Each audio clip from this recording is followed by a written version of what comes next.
Hello friend, good afternoon. তোমরা সবাই কেমন আছো? আশা করি তোমরা সবাই ভালো আছো, আমরা সবাই ভালো আছি।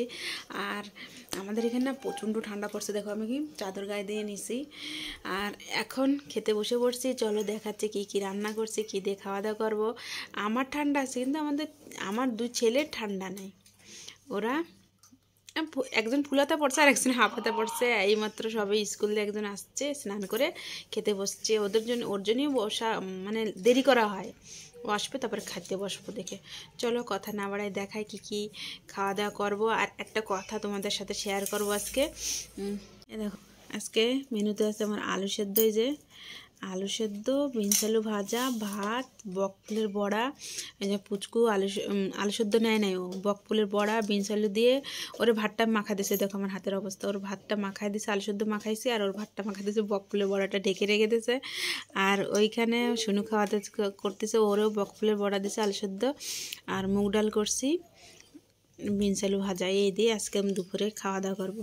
তো খাওয়াটা শুরু করবো আমি ফার্স্টে আলু সেদ্ধ দিয়ে। একটু আলু সেদ্ধ দিয়ে খাই, খালি শুধু আমি ডাল দিয়ে ভালো খাই আলু সেদ্ধ, তার জন্যই আলু সেদ্ধটা করা। আর এবার আলু সেদ্ধ দিয়ে মাখায়ে খাবো। আর কি আলাদা করে বলবো যে কীরম লাগছে কি, কিন্তু যেরকম খাওয়ার সেরকম খাওয়ার ভিডিও আমি করবো, তোমাদের সাথে শেয়ার করব। চলো খেয়ে দেখে এবার খাওয়া যাক। এবার আমার আলু সেদ্ধ একটু লঙ্কা দিয়ে মাখাইছি, ওদেরটা বিনা লঙ্কা মাখাইছে। ওদের বলে শুনো, পুচকু আবার খায় না, কয়েকদিন ধরে আলু সেদ্ধ এত ভালো খাই, তো এখন আবার কয়েকদিন খায় না। এবার একটু বড়াটা খাবো, গরম গরম ভাত আলু সেদ্ধ দিয়ে ভালো লাগে। অনেকে ঘি দিয়ে খায়, কিন্তু আমার মা ঘি বানায়, বাড়ি বানায় আমার মা ঘি পাঠাইছে, কিন্তু ঘি খেতে পারি না এখন। আগে খুব খেতাম, এখন খেতে পারি না ঘি দিয়ে ভাত আর ভালো লাগে না। এত খাইছি না, যেন মানে ঘি আর ভালো লাগে না। আমার শ্বশুর তেল দিয়ে মাখনটা ভালো লাগে। আর ওই পেঁয়াজ ভাজা ভাত, আজকে সোমবার সেহেতু পেঁয়াজ ভাজিনি। এই খাবো বিনস আলু ভাজা দিয়ে, যে অল্প করে মাখাবো বিনস আলু ভাজা দিয়ে। বিনস আলু দিয়ে মাখাবো, একটু কাঁচা লঙ্কা একটু মাখায় নেব, একটু আলু সেদ্ধ আবার রেখে দিয়েছি ডাল দিয়ে খাবো দেখে। ওই আগে মাছ মাংস খেতাম, ভিডিওগুলো দিতাম, কত লাইক কমেন্ট আসতো, ভিউজ পড়তো, এখন আর পড়ে না। এখন নিরামিষ যেহেতু খাই, নিজের কামাই নাই, নিজের কামাই করে যদি সংসারে দেয়া না যায় না, তাইলে আর আমিষ খাওয়া যায় না। নিজের যেটুক যোগ্যতা সেটুকের মধ্যেই খাওয়া লাগে, একটা ব্যাপার আছে। কোনদিন লাইক কমেন্ট আসে না, কিন্তু না একটা ভাই একটা কমেন্ট করছিল, দিদিরা কমেন্ট করে, অনেকে করে এখনও, কিন্তু কমেন্ট শুনে ইউটিউবে আইছিলাম আমি একটু কামাই করব, মানে নিজেরটা কিছু ইনকাম করব, নিজের কোনো একটা ইনকাম হবে, সেই জন্য আসলাম। কিন্তু ইনকাম হোক চাই না হোক, অনেকের ভালোবাসা পেয়ে কিন্তু অনেক ভালো লাগছে। ওই জন্যে ভিডিওটা আমি রেগুলার করতে না পারলেও একদিন ছেড়ে ছেড়ে করতেছি। এই কারণে এখন আর ভিডিওতে লাইক আসছে না। আমি নিরামিষ খাচ্ছি কি না, লাইক কমেন্টস ভিউজ আসতেছে না। আর যতদিন নিজে ইনকাম না করতে পারবো ততদিন খাওয়া যাবে না। আমিষ ইনকাম করে নিজে সংসারে না দিলে আর খাওয়া যায় না আর কি। আমি টুকটাক করি, সেলাই করি টুকটাক, ওতে তো আর হয় না। সেই কারণে ইউটিউবে আসলাম, কিন্তু ইউটিউবে হবে কিনা জানি না, কিন্তু ইউটিউবে এসে একজন না অনেকেরই ভালোবাসা পাইছি, ভালোবাসা দিদি ভাই বলো দাদা বলো, কিন্তু ভালো লাগছে। তা আমি এই যে এরম খাই, যা রেগুলার যা খাই, যে ভিডিও করবো দেখে আলাদা করে ভিডিও আমিষ আনবো আনবো সেটা না, যে খাই যা আমরা সেই ভিডিও করতেছি। এই বলা ছিল তোমাদের। তাই এই যে এবার আলু দিয়ে বিনস আলু দিয়ে মাখাইছি, খাইয়ে দেখে। আর এদিকে দেখো আমার ছেলে শুকনো ভাত চুরি করার জন্য রেডি হয়ে রয়েছে। যেই ক্যামেরায় দেখাইছি সেই এমনি মুখটা ঘুরাই নিয়েছে। আর ওর খাওয়া দেখো কীরকম মাখাই দিয়েছি, কীরকম করে মাখায় জুকায় নিয়েছে সারা বাড়ি। আমার ছেলেরা কিন্তু আমিষের জন্যই পাগল না, এ একটু চিকেন ভালো খায়, কিন্তু মাছ ডিম কেউ খায় না এখন আর। ভগবান হয়তো বুঝতে পারছে, ওই জন্যই এদের খাওয়া তৃপ্তিতে সরাই দিয়েছে। মানে খাওয়ার ইচ্ছাই নেই ওদের, খেতে পায় না, ঘৃণা পায়। আর এই যে এবার খেয়ে দেখি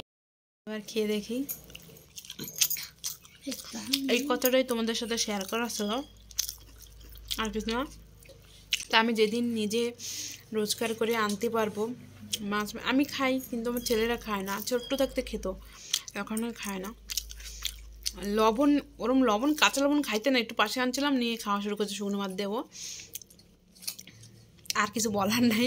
এবারে বিনস আলু দিয়ে খাচ্ছি, আমার কিন্তু ভালোই লাগতেছে, খারাপ লাগতেছে না। আর না, আরেকটা কথা, মাছ মাংসর থেকে কিন্তু নিরামিষ খেয়ে না হজমও ভালো হয়, গ্যাসও হয় না, অনেক উপকার আছে। এটা একটা অনুভব করছি আমি, তাই খাই দেখি। আর কথা বলতে ভাত যাচ্ছে ঠান্ডা হয়ে, এত গরম গরম রান্না করেছে কিন্তু ঠান্ডা হয়ে গেছে। এবার আমি লঙ্কাটা ডলে নিচ্ছি, খালি একটা ভাজা লঙ্কা পাইছিলাম, কাঁচা লঙ্কা ডলে ভাতটা। লবণ আনছিলাম যদি লাগে, লবণের শিশিটা না আমার ভাঙিয়ে গেছে।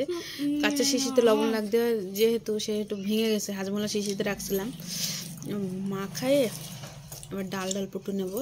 আর ডালটা দে, আর যা ডাল থাকবে টেনশন নেই, আমার শুনু আছে ডাল খাওয়ার জন্যই, ও খেয়ে নেবে। অল্প একটু ডাল নেবো, শুকনো শুকনো করে মাখবো। আমার ডালটা না আবার ঝোল ঝোল ভালো লাগে না।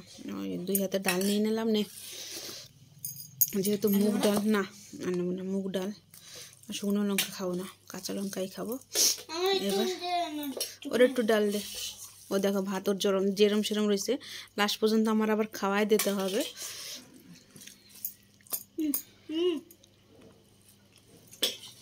এবার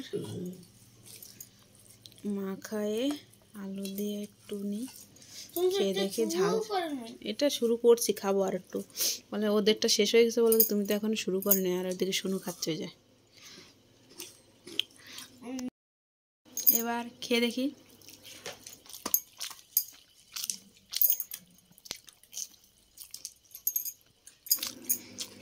ঝাল ঝাল লাগছে, খুব ভালো লাগছে কিন্তু খেতে।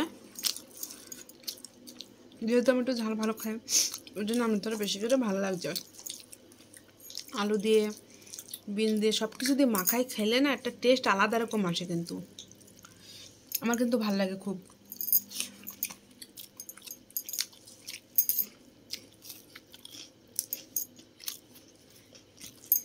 খাওয়া হয়ে গেছে, তাহলে আমার পরিষ্কার হয়ে গেছে, শুনুরও খাওয়া হয়ে গেছে। শুনু ডাল খাচ্ছে শুধু শুধু। আর এদিকে আমার ছোটো ছেলের অবস্থা দেখো, আর এখনও খাওয়ানো হয় নাই, খাওয়া হয় না আর কি। মানে আমি ওর খাওয়াবো, তারপরে ওর খাওয়াবো। মুখটার অবস্থা দেখো কিরম করতেছে। হ্যাঁ, তোমাদের যদি ভিডিওটা ভালো লাগে লাইক করো, চ্যানেলে যারা নতুন তারা সাবস্ক্রাইব করে সাপোর্ট করো। পরের ভিডিওতে আবার দেখা হবে, প্লিজ।